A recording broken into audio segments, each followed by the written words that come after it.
Another 400,000 Australians are waking up in lockdown this morning after Canberra was plunged into a snap shutdown.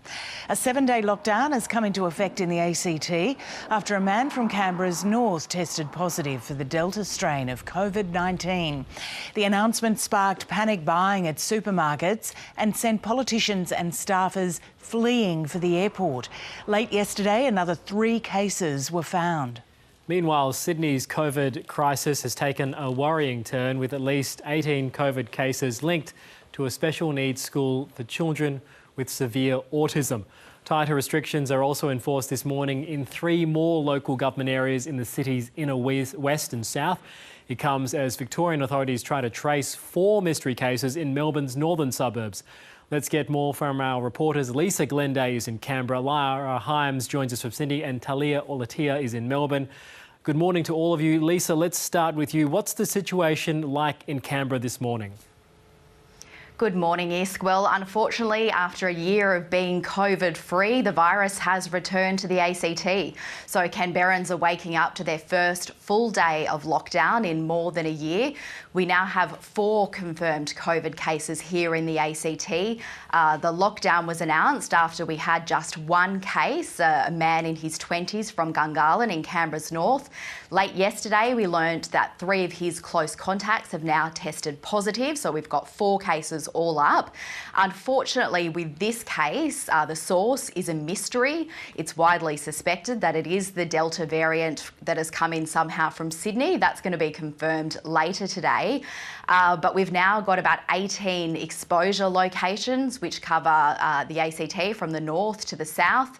Most worryingly is a packed Canberra nightclub in the early hours of Sunday morning. The Patient Zero was there for about 5 hours. We've got cafes, we've got supermarkets, chemists, Big W, Kmart, gyms, a whole host of exposure locations.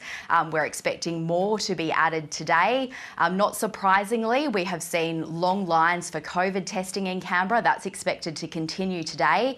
Yesterday, people were reporting wait times of up to 8 hours. Other people were turned away when testing clinics closed at 10 p.m. last night.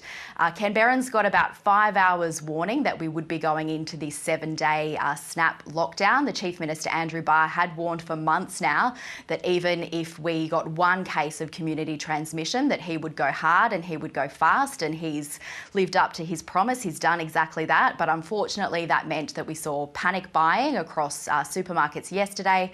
Shelves were cleared out. There was lots of traffic on the road at about 4 o'clock yesterday afternoon before that lockdown came into effect at 5 p.m. And we're expecting the situation is going to get worse in the coming days. So the Chief Minister, Andrew Barr, will give us an update at midday today. We're expecting to hear of more numbers, more exposure locations. So we'll wait and see what that news brings. Let's go to Sydney now. Lara, another school has been caught up in the outbreak there. Can you tell us some details, please? Well, COVID has struck again, this time at a school for children with special needs. There have been 18 cases related to this particular outbreak. 7 of those are students, 3 are teachers, and the rest are family members. The school has been closed for cleaning, and you can just imagine the pressure and the stress that these families are going to be under because of this situation.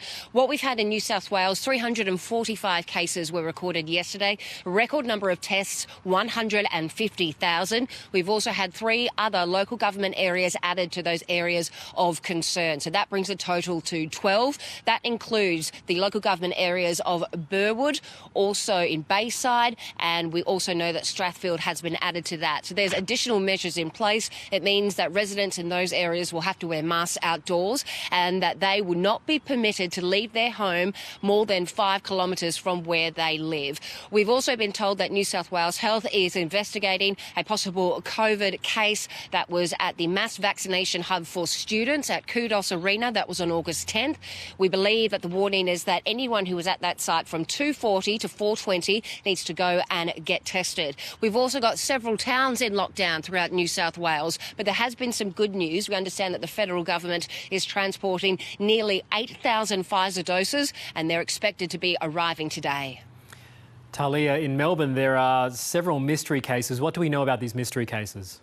Good morning, Isk. 21 locally recorded cases reported yesterday, but it is those 4 mystery cases in Melbourne's north that have authorities concerned. So one is in Brunswick West. The other 3 are in 2 unconnected households in Glenroy. There are also 2 interstate cases. 2 women flew into Melbourne from Sydney on the wrong permit, stopped at the airport, put into hotel quarantine, where they later tested positive for the virus. All 46 people on that QF471 flight now required to isolate, and the women have each received a fine of more than $5,000.